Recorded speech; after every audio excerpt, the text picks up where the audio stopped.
ಇದೀಗ ನಮ್ಮ ಜಯರಾಮ್ ಮೇಡಮ್ ಅವರು ಸ್ವಾಗತ ಭಾಷಣದಲ್ಲಿ ತಮ್ಮೆಲ್ಲರ ಪರಿಚಯ ಮಾಡಿದ್ದಾರೆ. ತಮ್ಮೆಲ್ಲರ ಮುಖಾಂತರ ಈ ದೇಶಕ್ಕೆ ಮತ್ತು ನಮ್ಮ ರಾಜ್ಯಕ್ಕೆ ನಾನು ಚಿಕ್ಕ ಕಿರು ಪರಿಚಯ ಕೊಡಲು ಬಯಸುತ್ತೇನೆ. ನೋಡಿ, ನಮ್ಮಲ್ಲಿ ಮತದಾರರಿಗೆ ವಿವಿಧ ಪಕ್ಷಗಳು ಗ್ಯಾರಂಟಿಗಳು ಕೊಡ್ತಾ ಇದ್ದಾರೆ. ಯಾವ ಗ್ಯಾರಂಟಿಗಳು ಕೊಡ್ತಾ ಇದ್ದಾರೆ ಆ ಗ್ಯಾರಂಟಿಗಳಿಗೆ ಧನ್ಯವಾದಗಳು. ಒಂದು ಕಡೆ ನೀರಿಲ್ಲ ಅಂತ ಹಾಹಾಕಾರದ ಚಿತ್ರಗಳು ತೋರಿಸ್ತಾ ಇದ್ದಾರೆ. ಬಿಂದಿಗೆ ತೊಗೊಂಡು ಈ ಹೆಣ್ಮಕ್ಳು ನೀರಿಗೆ ಪರದಾಡುತ್ತಿರೋ ತೋರಿಸ್ತಾ ಇದ್ದಾರೆ. ಇನ್ನೊಂದು ಕಡೆ ದೇಶದ ಮೂಲೆಗಳಲ್ಲಿ ನೀರು ಮನೆಗೆ ಬರ್ತಾ ಇದೆ ಅಂತ ತೋರಿಸ್ತಾ ಇದ್ದಾರೆ. ತಾವು ಮಾಧ್ಯಮದವ್ರು ಹೇಳಬೇಕು, ಆ ಬಿಂದಿಗೆ ತೊಗೊಂಡು ಹಾಹಾಕಾರನಲ್ಲಿ ಇದ್ದಿದ್ದು ಸರಿನೋ ಅಥವಾ ಪ್ರತಿಯೊಂದು ಮನೆಯಲ್ಲಿ ನೀರು ತುಂಬ ಶಾಂತಿಯಾಗಿ ಬರ್ತಾ ಇದೆ ಅನ್ನೋದು ಸರಿನೋ ನೀವು ಅಬ್ಸರ್ವ್ ಮಾಡಬೇಕು. ಮತ್ತು ಅದು ನೀವು ಇಂಥದ್ದು ಯಾಕೆ ತೋರಿಸ್ತಾ ಇದ್ದೀರ ಅಂತ ಹೇಳಬೇಕು ತಾವು ಮಾಧ್ಯಮದವರು. ಒಂದು ಕಡೆ ನೀವೇ ತೋರಿಸ್ತಾ ಇದ್ದೀರಾ ನೀರಿನ ಕೊರತೆ ಇದೆ, ಯಾರ ಗ್ಯಾರಂಟಿನೂ ಜನರಿಗೆ ಸಿಕ್ಕಿಲ್ಲ ಅಂತ. ಇನ್ನೊಂದು ಕಡೆ ನಲ್ಲಿಗಳು ಕೋಟ್ಯಾಂತರ ನಲ್ಲಿಗಳು ನಾವು ಮನೆ ಕೊಟ್ಟಿದ್ದೆವು, ಎಲ್ಲರೂ ಶಾಂತರಾಗಿದ್ದಾರೆ ಅಂತ. ಒಂದು ಕಡೆ ಹೇಳ್ತೀರಾ ಕಾಲಾದನ್ ವಾಪಸ್ ಆಗ ಭತ್ತ ಅಥವಾ ಇಲ್ಲ, ನೀವೇ ಹೇಳಬೇಕು. ಬಂದಿದ್ದರೆ ಎಷ್ಟು ಬತ್ತು, ಅದು ಎಲ್ಲಿದೆ? ಎರಡನೇದು 15 ಲಕ್ಷ ರೂಪಾಯಿ ಹೀಗೆ ನಿಮ್ಮ ಅಕೌಂಟ್ನಲ್ಲಿ ಬರ್ತಾವೆ. ಬಂತು ಇಲ್ಲ, ಬಂದರೆ ಯಾರ ಅಕೌಂಟಿಗೆ ಬಂದಿದೆ? ಪೆಟ್ರೋಲ್ 70 ರೂಪಾಯಿಗೆ ಇದ್ದ ಪೆಟ್ರೋಲನ್ನು ಇದು ನಾವು ಕಡಿಮೆ ಮಾಡ್ತೇವೆ ಅಂತ ನಾವು ಹೋರಾಟ ಮಾಡಿದ್ದೆವು. ಇವಾಗ ಆ ಪೆಟ್ರೋಲ್ ಬೆಲೆ 100ರ ಗಡಿ ದಾಟಿದೆ. ಡೀಸೆಲ್ ಬೆಲೆ 50 ಇತ್ತು, ಅದಕ್ಕಿಂತ ಕಡಿಮೆ ಮಾಡ್ತೇವೆ ಅಂದಿದ್ರು, ಅದು ಏನಿದೆ ದಾಟಿದೆ. ಗ್ಯಾಸ್ 300 ರೂಪಾಯಿ ಇತ್ತು, ಅದು 1000 ಮೇಲೆ ಹೋಯಿತು, ಇವಾಗ ಮತ್ತೆ ಕಡಿಮೆ ಆಗಿದೆ. ಈಗ ಮತ್ತೆ ನಾವು ಅದೇ ಹೇಳ್ತಾ ಇದ್ದೇವೆ, ನಿಮ್ಮೆಲ್ಲರಿಗೆ ನಮ್ಮ ಗ್ಯಾರಂಟಿ ನಿಮಗೆ ಗ್ಯಾರಂಟಿಯಾಗಿ ಉಳಿದಿದೆಯಾ?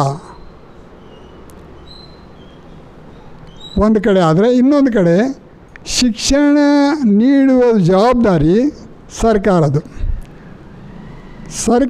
ಜವಾಬ್ದಾರಿ ಇದ್ದಾಗ ಶಿಕ್ಷಣ ಸರ್ಕಾರ ಯಾಕೆ ನೀಡ್ತಾ ಇಲ್ಲ?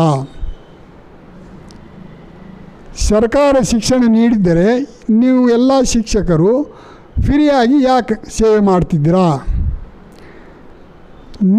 ನೀವು ಸೇವೆ ಮಾಡ್ತಾ ಇದ್ದೀರ ಅಂತ ನಿಮ್ಮ ಶಾಲೆಗೆ ಬಂದು ನಿಮಗೆ ಎಷ್ಟು ಬೇಕಮ್ಮ ಹಣ ಅಂತ ಕೇಳುವ ಜನ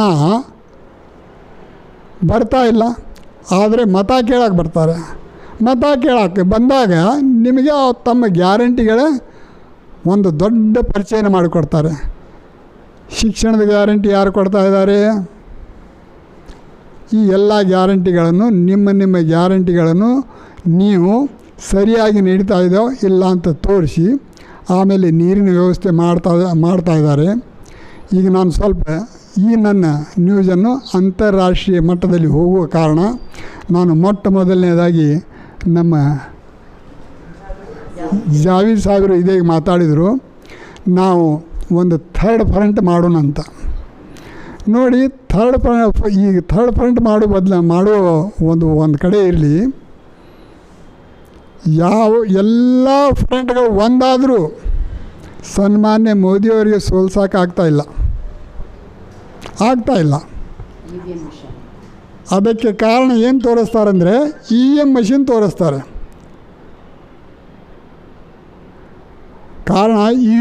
ತೋರಿಸ್ತಾರೆ. ಅದು ಅವರವರ ಲೆಕ್ಕಾಚಾರ. ಬಟ್ ನನ್ನ ಲೆಕ್ಕಾಚಾರ ಏನಂದರೆ ಮೋದಿಯವರು ಇಷ್ಟು ಬಲಿಷ್ಠರಾಗಲಿಕ್ಕೆ ನಿಮ್ಮ ಪಕ್ಷದ ಒಳ ಜಗಳೇ ಕಾರಣ. ನೀವು ಪ್ರಾಮಾಣಿಕ ಕಾರ್ಯಕರ್ತರಿಗೆ ಆಚೆ ತಳ್ಳಿದ್ದೇ ಕಾರಣ. ನಾನು ನೇರವಾಗಿ ಮಾತಾಡ್ತಾ ಇದ್ದೇನೆ. ನಿಮ್ಮಲ್ಲಿ 1950ರಿಂದ ಇದುವರೆಗೆ ಕಾರ್ಯಕರ್ತರು ಪ್ರಾಮಾಣಿಕವಾಗಿದ್ದಾರೆ. ಯಾವುದೇ ಒಂದು ಪಕ್ಷ ಅಭ್ಯರ್ಥಿಗಳು ನಿಲ್ಲಬೇಕಾದ್ರೆ ಅಭ್ಯರ್ಥಿಗೆ ಸಹಾಯ ಮಾಡಿ ಗೆಲ್ಲಿಸಿದ್ರು ಶ್ರೀಮತಿ ಇಂದಿರಾ ಗಾಂಧಿಯವರು. ತಾನು ಸ್ವತಃ ಖರ್ಚು ಮಾಡಿ ಆ ಅಭ್ಯರ್ಥಿಗೆ ಗೆಲ್ಲಿಸ್ತಿದ್ರು. ಯಾವ ನಾಯಕ ಜನಸೇವೆ ಮಾಡ್ತಾರಂತ ಗುರುತಿಸ್ತಿದ್ರು. ಆಮೇಲೆ ಅವ್ರು ಬಿಟ್ಟರೆ ಅವರ ನಡತೆ ಅಂತ ನಡೆದಿದ್ದು ಒಬ್ಬರು ಶಿವರು ಯಾರಂದರೆ ಬಂಗಾರಪ್ಪನವರು, ಎಸ್ ಬಂಗಾರಪ್ಪನವರು. ಅವರು ಸಿದ್ದು ನ್ಯಾಮಗೌಡವ್ರಿಗೆ ರಾಮಕೃಷ್ಣ ಹೆಗಡೆ ಅವರ ವಿರುದ್ಧ ನಿಲ್ಲಿಸಿ ಸ್ವತಃ ಕೈಲಿ ಖರ್ಚು ಮಾಡಿ ಗೆಲ್ಲಿಸ್ತಾರೆ. ಅಂಥ ಕಾರ್ಯ ಇವತ್ತು ನಾವು ಇಂಥ ಸಲ್ಮಾ ಮೇಡಮ್ ಅಂಥವ್ರಿಗೆ ಟಿಕೆಟ್ ಕೊಟ್ಟು ನಾವೆಲ್ಲರೂ ಒಂದು ಮಹಿಳೆಯರ ಜೊತೆ ಇದ್ದೇವೆ, ನೀವು ನಿಲ್ಲಿ, ನೀವು ಬೆಂಗಳೂರು ಸೆಂಟ್ರಲ್ಲೇ ಕೊಡಿ ಅಂತಲ್ಲ, ನೀವು ಶಿವಮೊಗ್ಗಂತೂ ಈಗ ಮಹಿಳೆಯರು ಕೊಟ್ಟಿರಿ, ಧನ್ಯವಾದಗಳು. ದಾವಣಗೆರೆಗೆ ಮಹಿಳೆಯರು ಕೊಡ್ತಾಯಿದ್ದೀರಂತ ಗೊತ್ತಾಗಿದೆ, ಧನ್ಯವಾದಗಳು. ಬಟ್ ಬಾಗಲಕೋಟೆಯಲ್ಲಿ ರಕ್ಷಿತಾ ನೋಡಿ ಹ್ಯಾಂಗೆ ಸಲ್ಮಾ ಮೇಡಮ್ ಕೆಲಸ ಮಾಡಿದ್ದಾರೆ, ಅದೇ ರೀತಿ ಬಾಗಲಕೋಟೆಯಲ್ಲಿ ರಕ್ಷಿತಾ ಅವರು ಕೆಲಸ ಮಾಡಿದ್ದಾರೆ. ಅವ್ರಿಗೆ ಟಿಕೆಟ್ ಸಿಗ್ತಾ ಇಲ್ಲ ಅಂತ ಗೊತ್ತಾಗಿ ಅವರು ನೋದಲ್ಲಿದ್ದಾರೆ. ಹೀಗೆ ಸಾಕಷ್ಟು ಜನರು ಮಹಿಳೆಯರು ತನ್ನ ಹೋರಾಟಕ್ಕೆ ಬೆಲೆ ಸಿಗ್ತಾ ಇಲ್ಲ ಅಂತ ಒಂದು ಕಡೆ ಇದ್ದರೆ, ಪಕ್ಷದ ನಾಯಕರು ಬೇರೆ ಪಕ್ಷದಲ್ಲಿ ಯಾರಿಗೆ ಟಿಕೆಟ್ ಸಿಗಲ್ಲ ಅವ್ರಿಗೆ ನಾವು ಕೊಡಬೇಕಂತ ಕಾಯ್ಕೊತ ಕೂತಿದ್ದಾರೆ. ಅದು ಎಷ್ಟರ ಮಟ್ಟಿಗೆ ಸರಿಯೋ ತಪ್ಪು ಅಂತ ಅವರೇ ವಿಚಾರ ಮಾಡಬೇಕು. ಯಾಕೆ ಮಣೆ ಹಾಕ್ತೀರಾ? ನೀವು ಮಣೆ ಹಾಕಿದಾಗ, ನೀವು ತಪ್ಪು ಮಾಡಿದಾಗ ನಮ್ಮ ಪಕ್ಷ ಅಲ್ಲಿ ಬಂದೇ ಬರಬೇಕಾಗುತ್ತೆ. ನೀವು BJP ಅವ್ರಿಗೆ ಟಿಕೆಟ್ ಕೊಟ್ಟರೆ ನಾವು ಕಾಂಗ್ರೆಸ್ನವ್ರಿಗೆ ಟಿಕೆಟ್ ಕೊಡ್ತೇವೆ. ಎಂಥವ್ರಿಗೆ ಟಿಕೆಟ್ ಕೊಡ್ತೇವೆ? ನಿಮ್ಮ ಮತ ಹೊಡ್ಯಾಕಲ್ಲ. ಸಲ್ಮಾ ಮೇಡಮ್ನಂಥವ್ರಿಗೆ ನಾವು ನಿಲ್ಲಿಸಿದರೆ ನಿಮ್ಮ ಅಭ್ಯರ್ಥಿನೂ ಹಿಂತಗೋಬೇಕಾಗುತ್ತೆ. ಇಂಥ ಅಭ್ಯರ್ಥಿಗಳಿಗೆ ನಾವು ಕೊಡ್ತೇವೆ. ಅದರಲ್ಲಿ ನಮ್ಮ ನದಾಫ್ ಸಮಾಜದ ಶೌಕತ್ ಸಾಹೇಬರು ಬಂದಿದ್ದಾರೆ. ಅವರು ಹಾವೇರಿ ಅಥವಾ ಧಾರವಾಡದಿಂದ ನಿಂತರೆ, ಹುಬ್ಬಳ್ಳಿ ಧಾರವಾಡದ ನದಾಫ್ ಸಮಾಜದವರು, ಕರ್ನಾಟಕದ ನದಾಫ್ ಸಮಾಜದವರು, ಜೊತೆಗೆ ರಾಷ್ಟ್ರದಲ್ಲಿ ಇರುವ ನದಾಫ್ ಸಮಾಜ ಸಂಘಟನೆ ಇದೆ ನಿಮ್ಮದು. ಬಳ್ಳಾರಿಯಲ್ಲಿ ರಸೂಲ್ ಸಾಹೇಬರು ನನಗೆ 8 ದಿನ ತಮ್ಮಲ್ಲಿ ಇಟ್ಕೊಂಡಿದ್ದರು. ರಸೂಲ್ ಸಾಹೇಬ್ ಅಂದರೆ ಸೂರ್ಯನಾರಾಯಣ ರೆಡ್ಡಿಗೆ ಅವ್ರಿಗೆ ತುಂಬ ಕ್ಲೋಸ್. ನೀವು ನದಾಫ್ ಸಮಾಜದಿಂದ ನಿಲ್ಲಕ್ಕೆ ರೆಡಿ ಆದರೆ, ಕಾಜಿ ಸಮಾಜದಿಂದ ಫೈಜಲ್ ಕಾಜಿ ಗುಲ್ಬರ್ಗಾದಿಂದ ರೆಡಿಯಾಗಿದ್ದಾರೆ. ಅವರು ಗುಲ್ಬರ್ಗಾದವರು ಬೀದರ್ಗೆ ನಿಂತರೆ, ಗುಲ್ಬರ್ಗಾದಲ್ಲಿ ಇರುವಂಥ ಫೈಜಲ್ ಕಾಜಿ ಅವ್ರ ಮತದಾರರು ಅಲ್ಲಿ ನಿಲ್ಲುವಂಥ ಅಭ್ಯರ್ಥಿಗೆ ಸಪೋರ್ಟ್ ಮಾಡ್ತಾರೆ. ಗುಲ್ಬರ್ಗಾದಲ್ಲಿ ಇರುವಂಥ ಬೇರೆ ಸಮಾಜದ ನಾಯಕರು ಫೈಸಲ್ ಕಾಜಿಗೆ ಸಪೋರ್ಟ್ ಮಾಡ್ತಾರೆ. ಆವಾಗ ನೀವು ನಿಮ್ಮ ಅಭ್ಯರ್ಥಿಗಳು ಹಿಂದೆ ತಕ್ಕೋಬೇಕಾಗುತ್ತೆ. ನಾನು ದಯಮಾಡಿ ಹೇಳ್ತಾ ಇದ್ದೇನೆ, ನಮ್ಮ ಕರ್ನಾಟಕದ 28 ಅಲ್ಲ, ದೇಶದ 543ರಲ್ಲಿ ಎಲ್ಲಿ ಕಾಂಗ್ರೆಸ್ ನಿಲ್ಲಿಸ್ತದೆ ಅಲ್ಲಿ ನನ್ನ ಅಭ್ಯರ್ಥಿಗಳು ಹಾಕಲ್ಲ. ಬಟ್ ನೀವು ನಮ್ಮ ಜೊತೆ ವಿಚಾರ ವಿಮರ್ಶೆ ಮಾಡಬೇಕಲ್ಲ. ಸಾಹೇಬ್ರು ಹೇಳ್ತಾಯಿದ್ರು, ಯಾವ ಪಕ್ಷ ನಿಮ್ಮದು? Indian union Muslim league, IUML. ಇವ್ರು ಹೇಳ್ತಾಯಿದ್ರು ಥರ್ಡ್ ಫ್ರಂಟ್ ಮಾಡಿ ಅಂತ. ಇಂಥವ್ರಿಗೆಲ್ಲ ಕರೆಸಿ ಅವರು ನಿಲ್ಲದೇ ಇದ್ದರೂ ಹೋಗಲಿ, ಅವ್ರ ಪಕ್ಷಕ್ಕೆ ಕನಿಷ್ಠ ಗೌರವ ಕೊಡಬೇಕು. ಅವಾಗ ನಿಮ್ಮ ಜೊತೆ ಬರ್ತಾರೆ ಅವರು. ನಿಮ್ಮ ಮತ ಹೊಡೆದು ಹೋಗಂಗಿಲ್ಲ.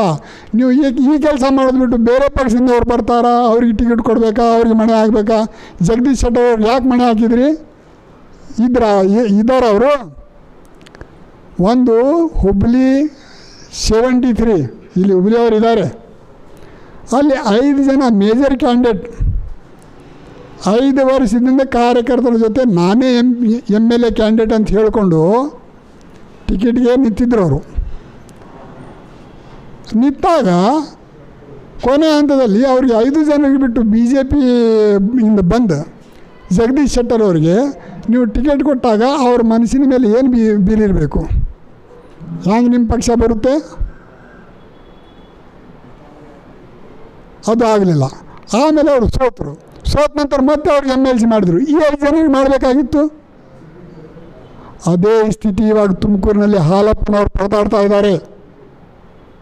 ಹಾಲಪ್ಪನವರು ಅವರಿಗೆ 2019ರಲ್ಲೇ ತುಮಕೂರು ಲೋಕಸಭಾ ಟಿಕೆಟ್ ಸಿಗಬೇಕಾಗಿತ್ತು, ಮುದ್ದು ಹನುಮೇಗೌಡರ ಬದಲಾಗಿ. ಅಲ್ಲಿ ಇಬ್ಬರು ಕಾಂಪಿಟೇಟರ್ ಇದ್ದು, ಮುದ್ದು ಹನುಮೇಗೌಡರು ಇದ್ದರು, ಹಾಲಪ್ಪನವರಿದ್ದರು.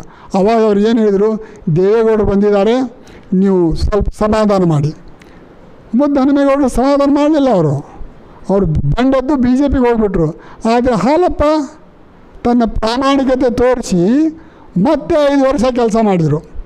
ಆ 5 ವರ್ಷದಲ್ಲಿ ಏನು ಹೇಳಿದ್ದಾರೆ, ನೀವೇ ಮುಂದಿನ ಕ್ಯಾಂಡಿಡೇಟ್, ನೀವು ಹೋಗಿ ನಿಮ್ಮ ಕ್ಷೇತ್ರದಲ್ಲಿ ಕೆಲಸ ಮಾಡಿ. ಅವಾಗ ಅವ್ರು ಕೆಲಸ ಮಾಡೋಕ್ಕೆ ಪ್ರಾರಂಭ ಮಾಡಿದ್ದಾರೆ. ಕೆಲವೊಂದು ಸಭೆಗಳಿಗೆ ನನಗೂ ಕರೆದಿದ್ರು. ಅಷ್ಟು ಕೆಲಸ ಮಾಡಿದಾಗ ಇವಾಗ ಮತ್ತೆ ಬಿ ಜೆ ಪಿ ಬಿಟ್ಟು ಮುದ್ದಹನುಮೇಗೌಡರು ಕಾಂಗ್ರೆಸ್ಗೆ ಬಂದಿದ್ದಾರೆ. ಅವ್ರಿಗೆ ಟಿಕೆಟ್ ಕೊಟ್ಬಿಟ್ರು. ಇವಾಗ ಮುದ್ದಹನುಮೇಗೌಡರು ಎಲ್ಲ ಹೋಗಬೇಕು. ಅವರು ಎಲ್ಲರ ಕಡೆ ನಿಮ್ಮ ಪಕ್ಷದ ಬಂಡಾಯ ಮೇಲು ಮಾಡಿದ್ರು, ನಿಮ್ಮ ಪದವಿಗೆ ಮೇಲು ಮಾಡಿದ್ರು, ನೀವು ಟಿಕೆಟ್ ಕೊಟ್ಟಿದ್ದು ತಪ್ಪನ್ನು ತೋರಿಸ್ಲಾಕೆ ಅವರೇ ಬಂಡಾಯ ಮಾಡ್ತಾರೆ. ಆವಾಗ ಏನು ಮಾಡ್ತೀರಾ?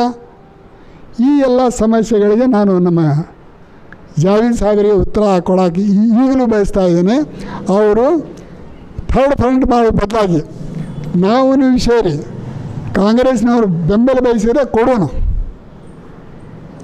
ಇಲ್ಲ ಅಂದರೆ ಬಿಡೋಣ. ಆದರೆ ನಾವು 3ನೇ ಫ್ರಂಟ್ ಮಾಡುವ ಸ್ಥಿತಿಯಲ್ಲಿ ಇವತ್ತಿಲ್ಲ. ಯಾಕಂದರೆ ನಮ್ಮ ಪಕ್ಷದ ಅಭ್ಯರ್ಥಿಗಳು ಸಲ್ಮಾ ಮೇಡಮ್ ಅಂತವರು ಅಥವಾ ಶೌಕತ್ ಸಾಹೇಬ್ರಂಥವ್ರು ಸಿಕ್ಕರೆ ನಾವು ಕೊಟ್ಟರೆ ಒಂದು ಗೆಲ್ಬೋದು. ನಾನು ಶೌಕತ್ ನದಾಫ್ ಅವರಿಗೆ ಫ್ರೀಯಾಗಿ ಹೇಳ್ತಾ ಇದ್ದೇನೆ, ಸ್ಪಷ್ಟವಾಗಿ ಹೇಳ್ತಾ ಇದ್ದೇನೆ, ನಿಮ್ಮ ನದಾಫ್ ಸಮಾಜದವರು ಎಲ್ಲರೂ ಸೇರಿಕೊಂಡು ನಿಮಗೆ ಧಾರವಾಡ ಅಥವಾ ಹಾವೇರಿಯಿಂದ ಬೆಂಬಲಿಗೆ ನಿಂತರೆ 100ಕ್ಕೆ 100 ನೀವು ಗೆಲ್ತೀರ. ಅವಾಗ ಕಾಂಗ್ರೆಸ್ನವರೇ ನಿಮ್ಮ ಜೊತೆ ಹೊಂದಾಣಿಕೆ ಮಾಡಿಕೊಂಡು ನಿಮಗೆ ಬಿಟ್ಟು ಕೊಡ್ತಾರೆ. ಅಂಥ ಧೈರ್ಯ ಇದ್ದರೆ ಮುಂದೆ ಹೋಗಿ, ಇಲ್ಲಾಂದರೆ ನಿಮ್ಮ ಇಷ್ಟ ಅದು. ಆದರೆ ನಾನು ಹೇಳೋಕ್ಕೇನು ಬಯಸ್ತಾ ಇದ್ದೇನೆ, ಇವತ್ತು ನಾನು ಸ್ವಚ್ಛ ಮನಸ್ಸಿನಿಂದ ಹೇಳ್ತಾ ಇದ್ದೇನೆ, ಕಾಂಗ್ರೆಸ್ನವರು ಬಂದು ನೀವು ನಿಲ್ಲಿಸಬೇಡಿ ಅಂದರೆ 543ರಲ್ಲಿ ನಾನು ಎಲ್ಲಿ ನಿಲ್ಲಿಸಲ್ಲ. ಹಾಂ, ಯಾವ ಕಡೆ ನಿಮಗೆ ಅಭ್ಯರ್ಥಿ ಸಿಗಲ್ಲ ಅಲ್ಲಿ ಸ್ವತಃ ನಾನೇ ನಿಲ್ತೀನಿ. ಎದುರಾಳಿ ಏನು ಮಾಡ್ತಾರೆ ನೋಡ್ತೀನಿ.